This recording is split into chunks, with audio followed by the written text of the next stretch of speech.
우리의 삶을 주관하여 주시고 인도하여 주시는 참 좋으신 하나님 아버지, 오늘도 이렇게 은혜의 자리에 불러주심을 감사드립니다. 어느덧 2024년 올해도 얼마 남지 않았습니다. 다사다난했던 올해 하루하루가 힘들었던 때도 있었고 온갖 쓰나미같이 밀려오는 고난도 있었지만 그 고난과 고통 속에서도 참고 견디고 버티게 해주신 것은 오로지 거룩하신 하나님의 은혜인 줄 믿습니다.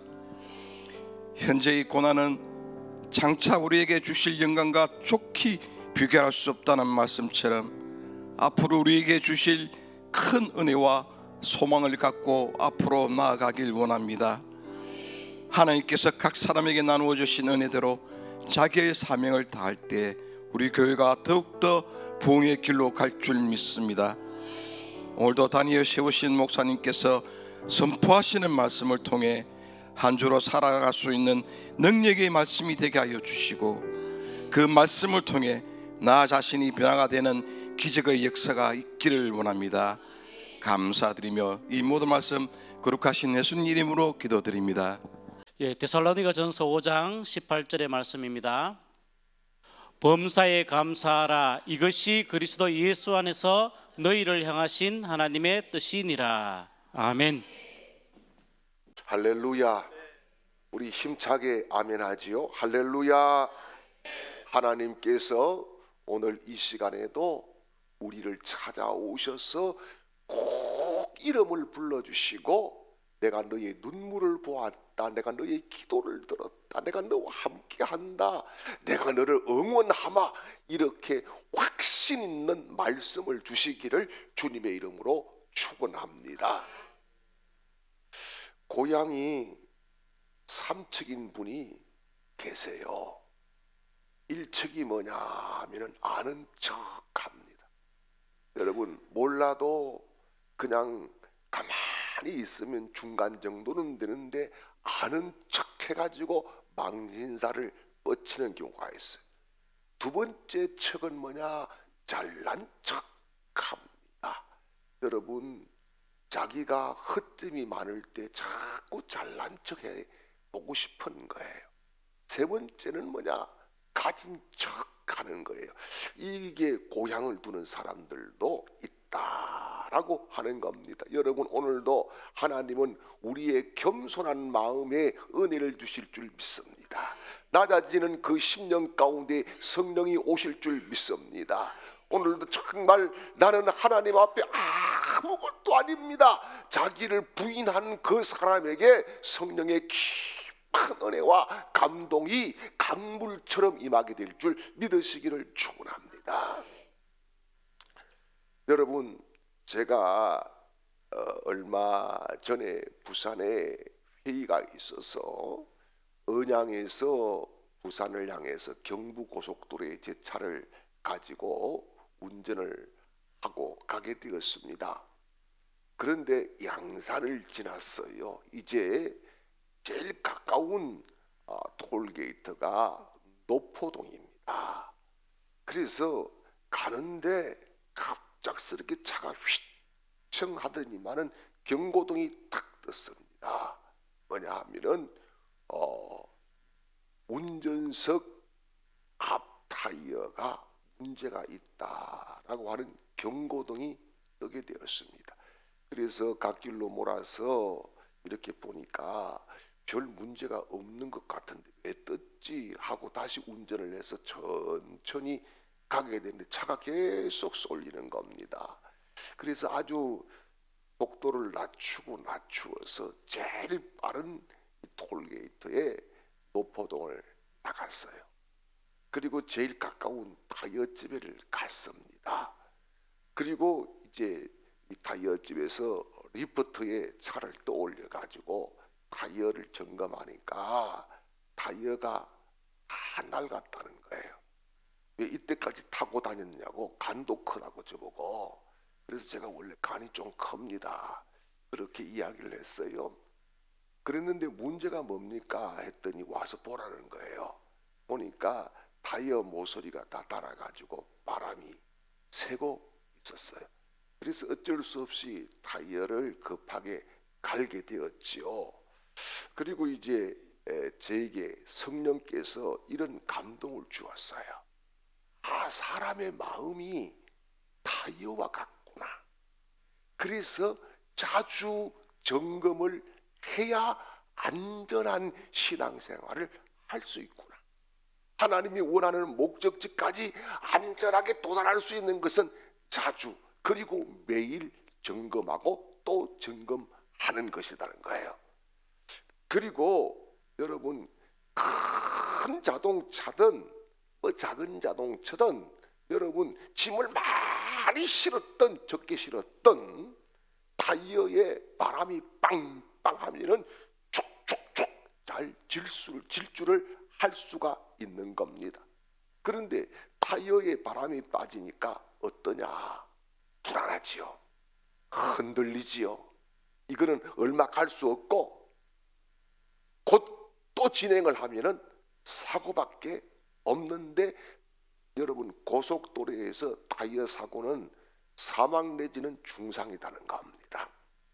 사람의 마음이 그런 거예요. 우리가 살아오면서 얼마나 많은 무거운 짐을 지고 살아갑니까? 가정의 짐, 자녀의 짐, 가족의 짐, 자식의 짐, 때로는 교회의 이런 무거운 짐, 이것들을 우리가 정말 눈물겹게 힘들게 지고 살아가는데, 이 짐을 지고 지탱할 수 있는 그 힘, 그 능력이 뭐냐? 바로 우리의 마음의 타이어에 은혜로 채우고, 감사로 채우고, 말씀으로 채우고, 성령으로 채우는 길밖에 없음을 믿으시기를 축원합니다. 그래서 여러분, 아무리 무거운 짐이 나에게 실려 있어도 여러분, 우리의 마음에 감사로, 은혜로, 찬양으로, 말씀으로, 성령으로, 기름 부음으로 채워져 있다고 하면은 그 짐은 오히려 나의 인생에 모든 것을 합력하시는 하나님의 그 은혜로 말미암아 아주 급한 오르막길을 올라갈 때에 더 잘 올라가게 하는 에너지의 반등작용을 만들어줄 줄 믿으시기를 축원합니다. 그러므로 여러분, 우리가 오늘도요, 내 마음의 타이어에 은혜로 채우고 가셔야 돼요. 말씀으로 채우고 가셔야 돼요. 예수 그리스도의 십자가 사랑으로 채우고 가셔야 돼요. 오늘 여러분, 그냥 왔다가 앉아서 가는 것이 아니라 정말 하나님의 말씀으로 내가 체험을 받았다, 이런 감동을 가지고 돌아가시는 그런 은혜가 우리에게 있기를 주님의 이름으로 축원합니다. 그래서 여러분, 로마서 12장 1절 말씀을 보니까 이런 말씀을 했어요. 너희는 이 세대를 본받지 말고 오직 마음을 새롭게 함으로 변화를 받아. 마음을 어떻게 해요? 새롭게 함으로 변화를 받아 하나님의 선하시고 기뻐하시고 온전하신 뜻이 무엇인지 분별하도록 하라, 이렇게 말씀을 하고 있습니다. 사랑하는 여러분, 우리가 정말 우리 마음에 오늘 슬픔을 가지고 왔더라도, 탄식과 고통을 가지고 왔더라도, 절망을 가지고 왔더라도 오늘 은혜로 이 모든 것을 다 밀어내고 쫓아내고 예수의 이름으로 채움받는 역사가 임하시기를 주님의 이름으로 축원합니다. 신앙생활을 하는 사람들이 갖고 있는 가장 큰 소망 중에 하나가 뭘까요? 그것은 하나님의 뜻대로 사는 겁니다. 여러분, 하나님의 뜻이 우리 신앙생활의 핵심입니다. 아무리 오랜 동안 교회를 다니고 여러분 집사가 되고 권사가 되고 장로가 되고 목사가 됐더라도 하나님의 뜻과 상관없는 삶을 산다고 하면은 그 사람에게 놓여 있는 것은 뭘까요?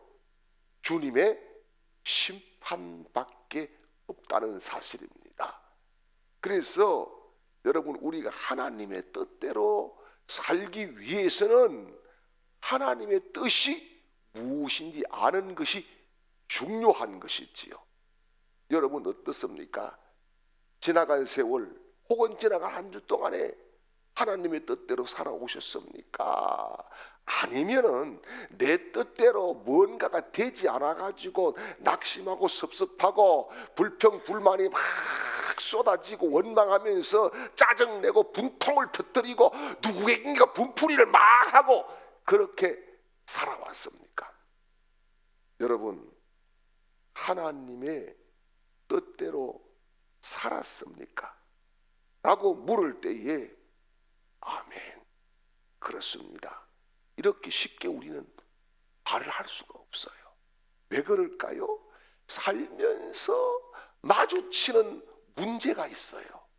그 문제 앞에 하나님의 뜻이 무엇인지 내가 확신을 하기 전에 이미 내 판단이 왔다 갔다 합니다. 하나님이 나에게 이것이 하나님의 뜻이 이러기 전에 내 판단, 내 계산이 왔다 갔다 해버려요. 그래서 어떻게 합니까? 하나님의 뜻보다는 내 뜻이 우선이 되어버리는 그런 경우가 허다한 것이 우리 인생살이입니다.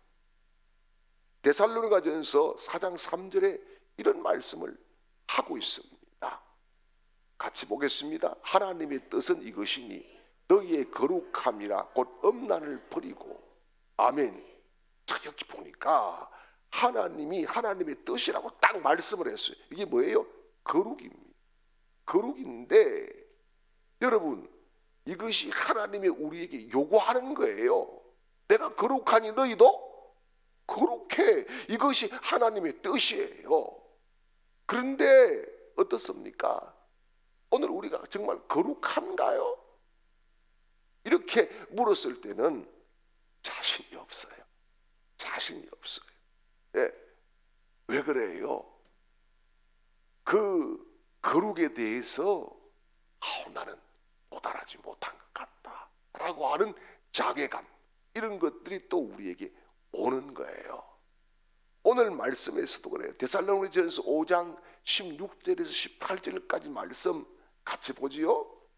항상 기뻐하라, 쉬지 말고 기도하라, 범사에 감사하라. 이것이 그리스도 예수 안에서 너희를 향하신 하나님의 뜻이니라.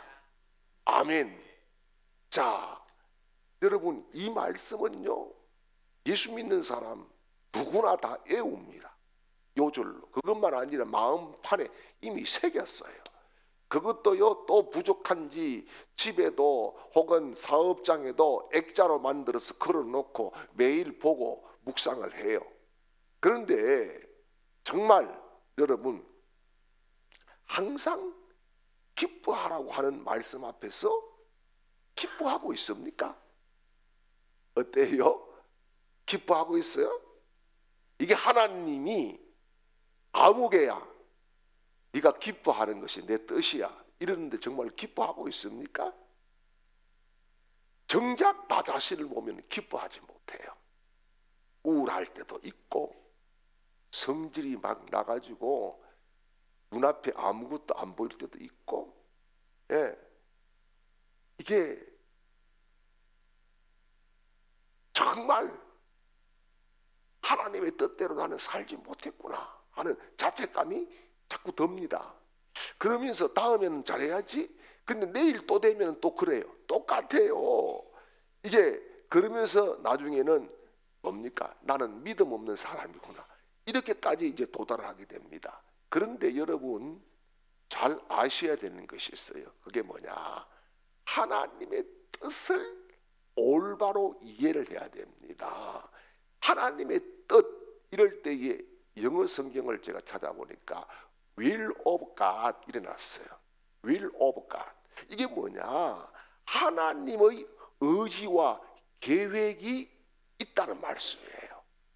예, 하나님의 뜻이라는 말 속에는요, 하나님이 우리를 향한 행하실 계획을 가지고 이런 말씀이에요. 그러면은 항상 기뻐하라, 쉬지 말고 기도하라, 범사에 감사하라 이렇게 말씀하시면서 이것이 너희를 향한 하나님의 뜻이다. 이렇게 했을 때에는 하나님께서 우리에게 항상 기뻐할 계획을 가지고 계신다는 말씀이에요. 항상 기도할 힘을 주신다는 말씀이에요. 또요, 범사에 감사할 일을 하나님이 무상으로 예수 안에서 제공해 주신다는 말씀이에요. 진정 하나님의 계획이 계셨다고 하면은 하나님의 뜻대로 우리가 기뻐하고 기도하고 감사할 수 있을 줄 믿습니다. 하나님이 우리를 기뻐하고 기도하고 감사하게 하신다면 얼마나 우리가 행복한 거예요. 하나님이 그걸 다 만들어 주시겠다는 거 아니겠어요? 강제적으로 얘마 기뻐해 자식아 이런 게 아니라 하나님께서 만들어 주신다는 거예요. 그래서 감사가 나오는 거예요. 그래서 기쁨이 나오는 거예요. 그래서 기도할 용기가 또 생기는 거예요. 그래서 여러분, 성경이 뭡니까? 성경은 하나님께서 우리에게 이러한 일을 네가 해야 돼? 이렇게 말씀하시는 것도 있지만은 그것보다 중요한 것이 있어요. 뭐냐? 하나님께서 너를 위해서 내가 이런 일을 할 거야.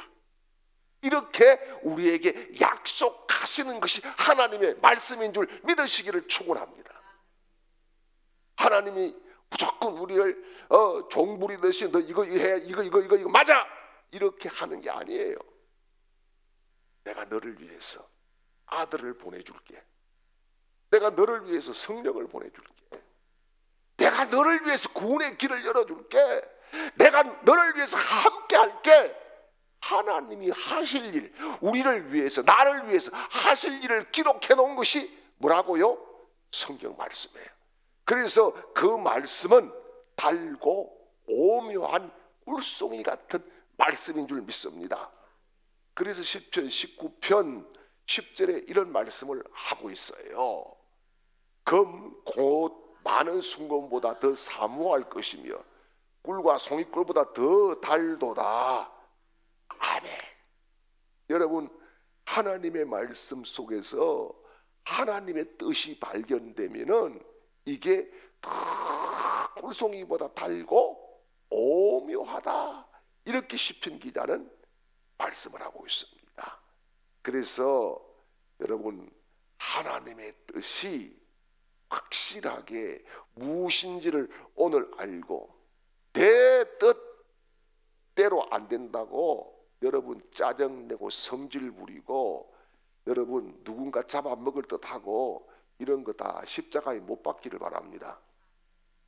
저도 옛날에 그랬어요. 내 뜻대로 안 되면은 식구들만 괴롭히는 거예요. 그런 거 안 해봤어요? 여러분들은 다 천사구나. 나는 나쁜 놈인데. 예, 나는 호로 나쁜 놈입니다. 그렇게 했어요. 예, 괴롭힌 거예요. 자식도 괴롭히고 마누라도 괴롭히고 분통 터진다. 여기 울산 오니까 그런 말 많이 하대요. 뭐라 하더라? 열 챈다 그러대요. 여러분, 열 자꾸 쳐니까 나중에 제게 온 것이 뭐냐? 고혈압이 오더라고. 열 쳐지 마시기를 바라요. 예, 오늘 열을 다 낮추시기를 주님의 이름으로 축원합니다. 하나님의 뜻이라고 하는 책을 쓴 제널드 시츠라고 하는 목사님이 계세요. 이분이 어느 날 가족들과 같이 운전을 하고 가시다가 이 술 취한 사람이 이 차를 들이받아 버렸어요. 그래서 그 자리에서 아내도 엄마도 딸도 죽어버렸습니다. 현장에서 즉사를 했어요. 그리고 충격을 받아가지고 이 시천 목사가 2년 동안 두문불출을 한 거예요. 그러면서 2년 동안 뭘 했겠습니까? 울며 울며 울며 계속 했던 말이 하나님의 뜻이 뭡니까? 하나님의 뜻이 뭡니까? 하나님, 내가 뭘 잘못했다고 하나님 이렇게 형벌을 주는 겁니까? 이렇게 계속 기도를 하는데 이게 하나님의 뜻이 뭔지를 모르겠어요. 그리고 2년 만에 목사님이 다시 일어났습니다. 다시 일어난 것이 하나님의 뜻을 깨달았기 때문일까요? 아니에요. 여전히 하나님의 뜻을 모르겠다는 거예요. 2년 동안 폐인처럼 살았던 그 시처 목사를 이렇게 세운 것은 그러면 뭘까? 바로 다름이 아닌 살아있는 두 아들이었어요. 두 아들을 보고 하나님이 이 아들을 나를 통해서 기르라고 키우라고 하나님이 살려주신 것이구나. 이것을 생각하면서 하루를 살아내는 가운데에 하나님의 뜻이라고 하는 책을 기록했다라고 이야기를 하고 있어요. 그분은 이렇게 말합니다. 하나님은 우리 인생에 대해 계획을 가지고 계십니다. 그러나 그 계획이 무엇인지 우리는 알 수 없습니다. 단순히 지금 알고 있는 것은 하나님의 뜻을 행함으로써 내가 그 계획을 알 수 있다는 겁니다. 이런 이야기를 합니다. 이게 뭡니까? 우리가 지금 당면한 여기에서는 하나님의 뜻을 잘 모른다는 거예요. 그런데 주어진 것을 감사함으로 하나씩 믿음으로 기도로 말씀 붙잡고 살아보니까 뒤를 돌아서 보니 하나님의 뜻이 이것이었구나. 이것을 알게 된다는 거예요. 할렐루야, 할렐루야. 그래서 우리는 우리 가운데에 일어나고 있는 여러 가지 신앙인들의 아픔들이 있지 않아요? 가끔씩 들리는 소문이 있어요. 예, 어떤 것들이 있나요? 새벽기도 갔다 오다가 어느 분이 교통사고 당해서 돌아가셨어요. 이해가 안 되지 않습니까? 이해가 안 돼요. 여러분, 하나님이 계시다면 어떻게 그렇게 될 수 있을까? 정말 성가대에서 열심히 봉사하던 젊은 집사가 회사에서 그만 추락을 해서 그만 돌아가셨다. 이게 어떻게 여러분 이해가 됩니까? 이해가 안 되는 거예요. 이해가 될 수 없어요. 그런데 여러분, 하나님의 뜻을 알 수 없는 것은 왜일까요? 우리 인간의 한계이기 때문에 그렇습니다. 우리 인간의 한계가 있는 거예요. 그 하나님의 뜻을 알 수가 없어요. 그런데 이 시첩 목사가 했던 이야기가 중요합니다. 뭐냐? 알고 보니 나의 하나님이 나의 아픔 가운데 계셨더라. 여러분, 하나님은 우리를 외면하지 않는다는 거예요. 하나님은 우리가 홀로 있기를 원치 않는다는 거예요. 하나님은 우리가 쓸쓸하게 좌절하고 넘어지고 실패나로 가만히 두지 않는다는 거예요. 오늘 하나님은 우리에게 오셔서 아들아 일어나라, 딸아 일어나라, 내가 너와 함께한다, 내가 너를 붙잡아준다, 내가 너희가 무엇을 하든지 지켜준다, 이렇게 말씀하신다는 거예요. 여러분, 우리가 깨달을 수는 없지만 분명한 것은 하나님은 하나님의 방식대로 일하시는 줄 믿으시기를 축원합니다. 우리가 일하는 방식하고는 하나님이 일하는 방식하고는 엄청나게 다르다는 거지요. 예, 그래서 여러분, 오늘 우리에게 하나님께서 말씀해 주십니다. 하나님의 뜻은 이것이다. 여러분, 오늘 본문 말씀에서도 그렇잖아요. 하나님의 뜻이 대단하게 신비스러운 것이 아니고 오묘한 것이 아니라 평범한 거라는 거예요. 그 평범한 것이 뭡니까? 범사에 감사하라. 이것이 그리스도 예수 안에 너희를 향한 하나님의 뜻입니다. 범사에 감사하는 것, 그게 하나님의 뜻이라는 거예요. 여러분, 교회도 그렇지 않습니까? 교회도 누구의 뜻대로 움직이고 누구의 뜻대로 가는 게 아니지 않습니까? 하나님의 뜻을 우리가 물어야 되는 거 아니겠어요? 하나님의 뜻이 무엇입니까? 이게 우선이 되는 거예요. 그래야 교회가 평강이 있어요. 그래야 교회가 은혜가 있는 거예요. 내 뜻이다 따라와. 목사가 그렇게 해보세요. 여러분 어떻습니까? 그거는 더 이상 교회가 아닙니다. 네? 교회가 아니에요. 목사가 내 뜻대로 따라와. 그건 더 이상 교회가 아니죠. 하나님의 뜻을 우리가 찾고 묻고 그분의 뜻에 순종하고 그분의 뜻을 받들어 가는 것이 교회의 공동체인 줄 믿습니다. 여러분 믿음에 있는 가정이 어떤 가정입니까? 믿음으로 사는 가정이 어떤 가정이에요? 가정이 내가 뜻 정해서 따라와. 안 따라오면 치워. 다 잘라내버려. 이게 아니죠. 여러분 가정에 어떤 것이 있으면 같이 시간을 정해서 기도해야 돼요. 시간을 정해서 기도하고 같이 말씀을 보고 하나님의 뜻이 어떤 것인지 말씀 속에서 답을 찾아야 그 가정이 은혜로운 가정이 되고 성령이 역사하는 가정이 되고 하나님이 복 주시는 가정이 되고 이 가정 속에서 가족들이 다 하나님의 은혜로 말미암아 풍성한 복을 누리는 가족이 될 줄 믿으시기를 축원합니다. 그래서 여러분 오늘 이 말씀 속에서 중요한 것이 있어요. 그게 뭐냐? 하나님의 뜻을 찾기 위해서 노력해야 된다라고 하나님은 우리에게 요구하지 않아요. 뭡니까? 도리어 주어진 것에 감사해야 된다. 이게 뭡니까? 삶의 태도라고 하는 거예요. 태도.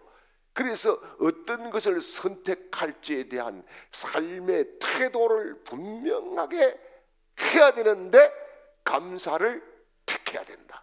이렇게 말씀을 하고 있는 거예요. 여러분 그렇습니다. 불신자들의 특징 중에 하나가 뭡니까? 감사하지 않는다는 거지요.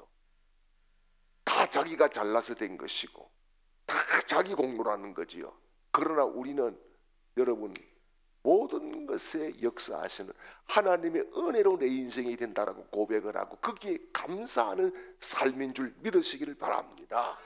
그래서 로마서 1장 21절에 이런 말씀을 합니다.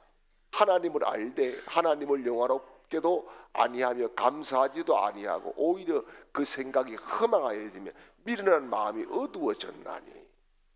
아멘. 자, 디모데후서 3장 2절에서는 또 이런 말씀을 하고 있습니다.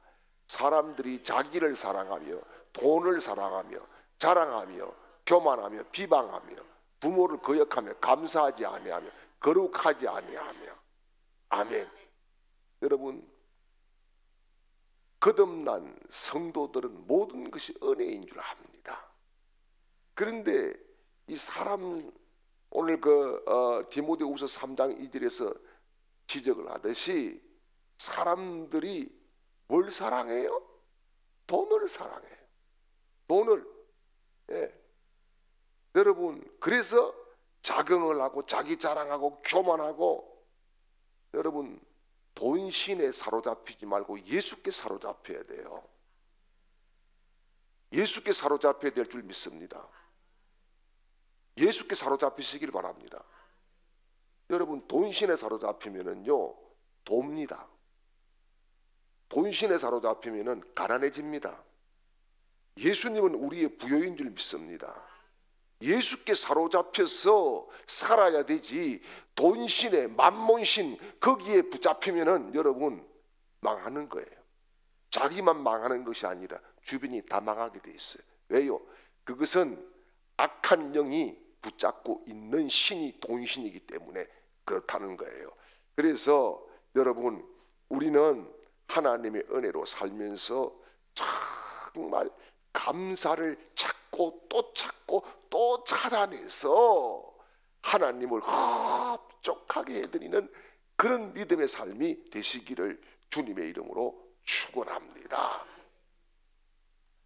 감사는 신앙의 문제이지요 환경의 문제가 아니에요.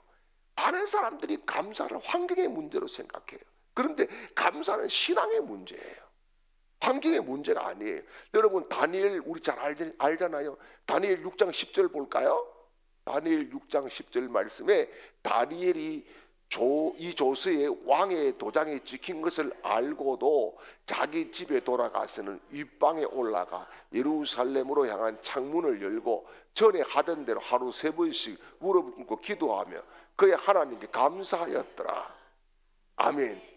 여러분 다니엘이 환경이 어려워지고 뭐예요? 이 지금 왕의 금령을 어길 경우 사자굴에 들어간다. 이걸 누구를 타켓을 두고 이 법을 만들었어요? 다니엘 한 사람 두고 타켓을 두고 만든 거예요. 그거 알았어요. 알았음에도 불구하고 다니엘이 택했던 것은 뭡니까? 감사를 택하고 기도를 택했다는 거예요. 그래서 그 감사와 그 기도가 사자의 입을 털어막고 할렐루야. 그 불신 왕을 하나님이 누구인지 알게 하는 거룩한 도구가 된 줄 믿으시기를 축원합니다. 바울도 마찬가지예요. 바울도 고린도전서 1장 4절에서 이런 말씀을 하고 있습니다. 그리스도 예수 안에서 너희에게 주신 하나님의 은혜로 말미암아 내가 너희를 위하여 항상 하나님께 감사하노니. 아멘. 이 고린도서를 바울이 쓸 때 고린도에는 분파가 있었어요. 게바파도 있었고 아볼로파도 있었고 그리스도파도 있었고 바울파도 있었거든요. 그런데 게바파, 아볼로파 이런 파들이 바울을 굉장히 폄하했어요. 그런데 바울은 뭐라 그럽니까? 너희를 생각할 때마다 내가 감사해. 그런데 결국은 감사하는 바울의 그 은혜가 고린도 교회에 넘치게 되더라는 거예요. 그래서 여러분 우리는 하나님 앞에 감사하는 사람들이 되시기를 주님의 이름으로 축원합니다. 감사하면 어떤 일이 일어납니까? 전능하신 하나님이 모든 것을 합력해서 선을 이룰 줄 믿습니다. 그래서 로마서 8장 28절에서 우리가 알거니와 하나님을 사랑하는 자 그 뜻대로 부르심을 입은 자들에게는 모든 것이 합력하여 선을 이루느니라. 아멘. 여러분 정말 하나님이 선하신 분이기 때문에 하나님은 선을 반드시 이루어 주실 줄 믿습니다. 우리는 여러분 감사하는 사람들이 되어야 됩니다. 특별히 내 뜻이 아니라 주의 뜻을 붙잡는 사람들이 되어야 됩니다. 그래서 우리를 향한 하나님의 뜻이 감사하다는 사실을 붙잡고 이 주님이 오시는 대림절 기간을 감사가 넘치게 하는 그런 은혜로운 삶을 살아가시기를 주님의 이름으로 축복합니다.